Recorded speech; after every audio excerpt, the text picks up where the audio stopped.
Hi guys, it's Arran again, and today I am reviewing the Sunoco figure. It's the little one, and it just looks absolutely amazing. It really does. I love it. Now you may have noticed the moon behind it. Or behind him rather, sorry. And how we did that is, before I talk about more about the figure, how we did that is we got the moon 3D printed,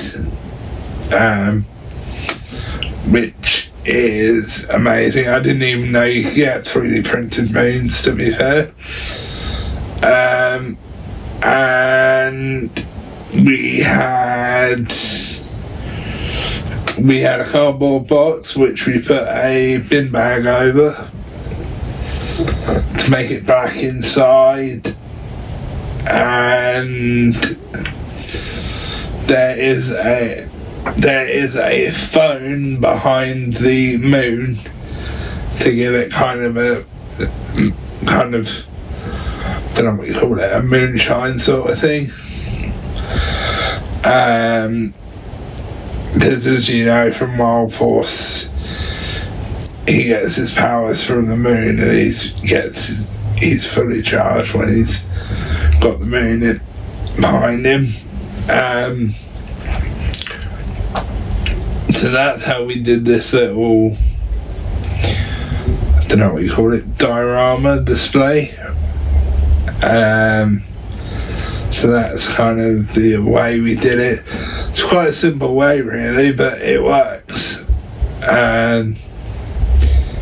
So yeah, I got this because I absolutely love Wild Force. It's one of my favourite seasons.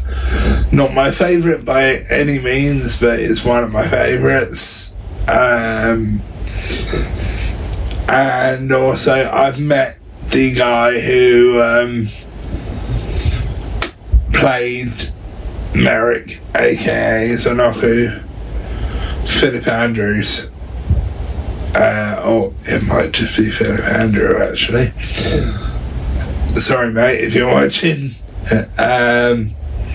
So I met him at PMC in 2014. And it was great meeting him, it really was. Because before I talk about a bit more about the figure, that was probably my favourite storyline in Wild Horse. The whole thing with Sunoco, Merrick, and him eventually becoming a ranger. That was probably my favourite storyline of Wild Force. It really was.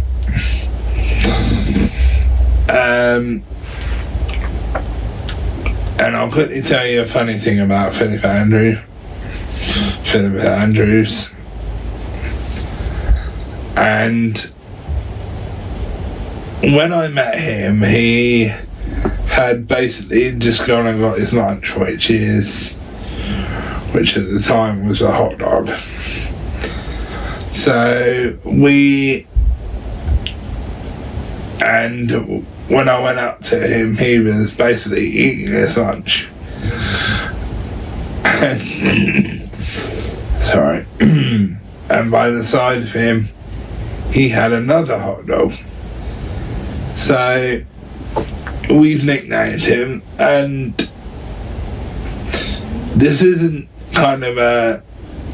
me being, or us being rude, but we kind of named him Hot Dog Boy because he had two hot dogs, or one hot dog, one in his hand that he was eating and one on the side of his table that he was going to eat later, I believe he said.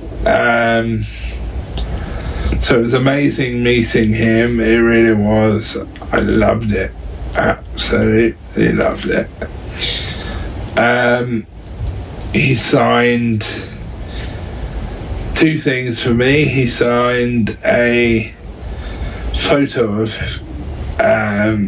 of him, basically, as a Power Ranger, and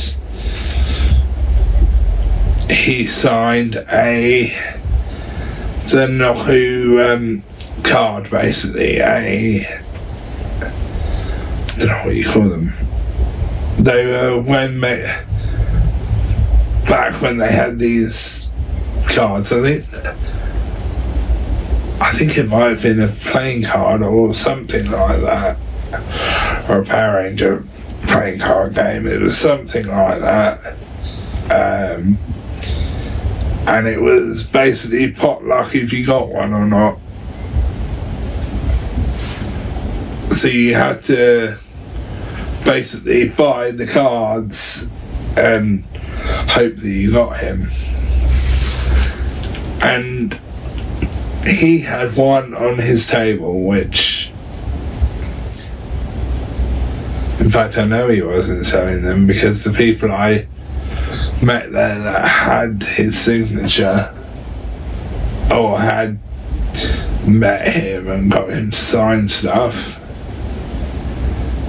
and he wasn't selling them, because when one of the people came up to me and asked me how did I get that, because he wasn't selling them, and I said to the guy, or a couple of the guys, that I basically just went up to him and said I love the Zenoku arc and the Lunar Wolf Ranger storyline arc, and he just basically said, "Thank you, bro, and I love you for loving my show." Signed that card, gave it to me, and didn't charge me a thing for the card. He charged me for the autograph of him as a Ranger, but he signed the card and didn't charge me for the card. Because when just quickly before I carry on with him, when I saw the card, I was like, I wish I had this card, because I had collected that game, it was a game. I had collected that game, got every other card apart from his card. And when I saw that card, I said to him, I love the card, I wish I had it. I actually told him I collected the entire line of cards. The one card I didn't get was that one. So he signed it and said, "Here you go, bro." And I have basically treasured that card for the last 10 years. And before anybody asks, I ain't selling it. You would have to basically kill me to get that card off of me.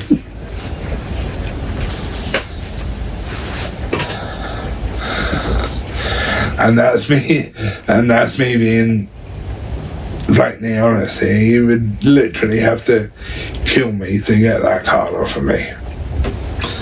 Anyway, I love this figure, I really do. It looks absolutely awesome. However, it was a lot of money. It was a hell of a lot of money.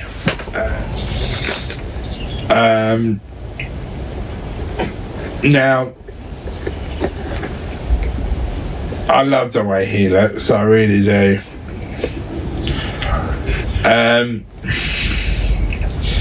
The one thing I will say is I'm not going to do the articulation because there's videos on YouTube of this figure where people are showing you the articulation. So I'm not going to show you that because there is videos on YouTube. But yeah, I really do love this figure. Time to show you the accessories and the box, because I haven't shown you the box either yet. So let's move on to those. So I've got the accessories out with the box. So you get several sets of hands, and I mean a lot of hands, plus the ones that are on him now. So as I was saying, he calls that weapon the Crescent Boomerang.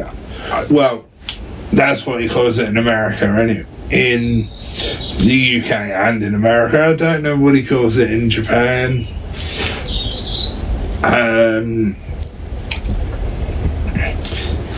But that's what it's called in the UK and in America. And that one does actually extend to become his long one.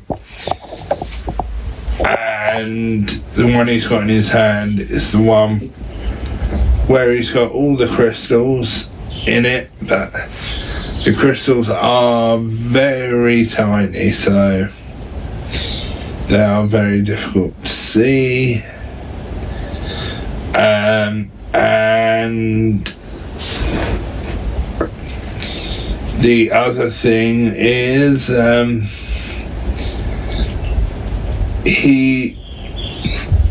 there's an issue with the hands on all of these figures, I've noticed. The kind of, they're not ball joints, but they push in. But the thing is, the stubby bit that they push into isn't long enough, so they come off quite easily. And one thing I will also say is, when you buy him, the horn doesn't come attached to him. You have to attach it yourself. But it just pushes into his head. But my favourite thing about Wild Force is the storyline and the fact that they carried it over several episodes, and then he came back and stuff like that. And then in the very last episode he comes back again, but not evil, good this time, and follows Merrick into wherever he goes. So yeah, I just love the Zenoku storyline arc. I really do. And yes, I do watch the Sentai version as well, but I haven't got to those episodes yet. That's that review. I absolutely love this, I really do. I love this, I really do. And a big thank you to Alice Paul for 3D printing the moon. Anyway guys, I'll catch you in the next one.